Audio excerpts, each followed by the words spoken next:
আসসালামু আলাইকুম রহমতুল্লাহ বারাকাতুহু। ডিয়ার ভিউয়ার, যারা নতুন অবশ্যই চ্যানেলটি সাবস্ক্রাইব করবেন। ভালো থাকবেন, সুস্থ থাকবেন নতুন নতুন আপডেট পাওয়ার জন্য। জাতীয় মসজিদ, বাংলাদেশের জাতীয় মসজিদ বাইতুল মোকাররম মসজিদ, কত সুন্দর মসজিদ। আল্লাহ পাকের নিয়ামত। যত বড় মসজিদের বড় বড় জামাত, সেখানে সব একটু বেশি। আল্লাহ রাব্বুল আলামিন, এই মসজিদ হচ্ছে আল্লাহর ঘর।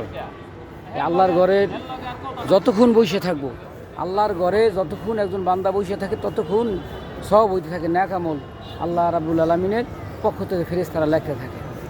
আর সর্বনিকৃষ্ট জায়গা হইল বাজার, যেখানে টাউট বাটপারের কোনো অভাব নাই, চোর শাস্ত্রের কোনো অভাব নাই।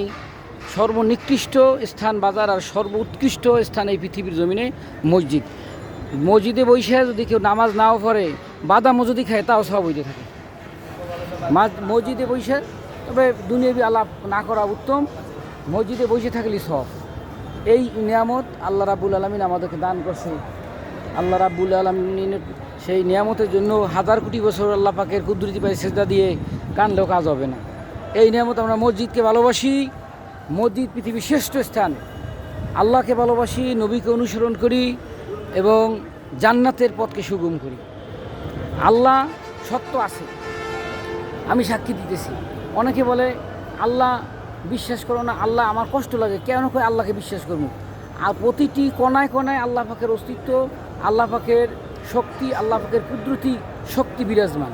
তো আল্লাহ রাব্বুল আলামিনকে তো টেরই পাওয়া যায়।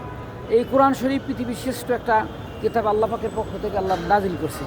এরকম একটা অক্ষর, এরকম একটা লাইন, হাজার কোটি বৈজ্ঞানিক, হাজার কোটি কবি মিলেও একটা কোরআন আয়াত বানাইতে পারবে না, এরকম একটা আয়াত বানাইতে পারবে না। সুতরাং আল্লাহ সত্য। আল্লাহ 100% না, 100-এর পর কী আছে, কোটি কোটি % সত্য। সুতরাং আল্লাহকে বিশ্বাস করি, নবীকে অনুসরণ করার চেষ্টা করি। কত সুন্দর আল্লাহ পাকের নিয়ামত এই মসজিদ, আল্লাহ পাকের দান। নামাজ পড়ি, রাসূলকে অনুসরণ করি। মান তারাক্কা সালাতা ফাকাত কাফারা। যে ব্যক্তি ইচ্ছাকৃতভাবে নামাজ পরিত্যাগ করলো, সে কুফরি কাজ করলো। ওয়াল্লাযীনা কাফারু ওয়া কাযযাবু বিআয়াতিনা উলাইকা হুম ফিহা খালিদুন। কোরআনকে অবমাননা করবে, রাসূলকে মানব না, যারা এই ধরনের গঠিত কাজ করবে, তারা জাহান্নামে যাবে, চিরদিন থাকবে। আমরা রাসূলকে ভালোবাসি, নবীকে ভালোবাসি, কোরআনকে বুকে নিয়ে, কোরআনকে গাইডলাইন মেনে জীবন চলার পথ উন্মোচন করি। ইনশাআল্লাহ দুনিয়া এবং আখিরাতে সফল হবে। যারা রাসূলকে অনুসরণ করবে, কোরআন মেনে চলবে, আল্লাহকে মানবে, তারাই জান্নাতি ইনশাআল্লাহ।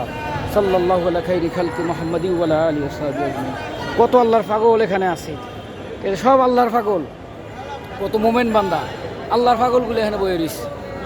সুবহানাল্লাহ। আল্লাহ পাক সবাইকে বোঝার তৌফিক দান করুক। আসসালামু আলাইকুম ওয়া রাহমাতুল্লাহ ওয়া বারাকাতুহু।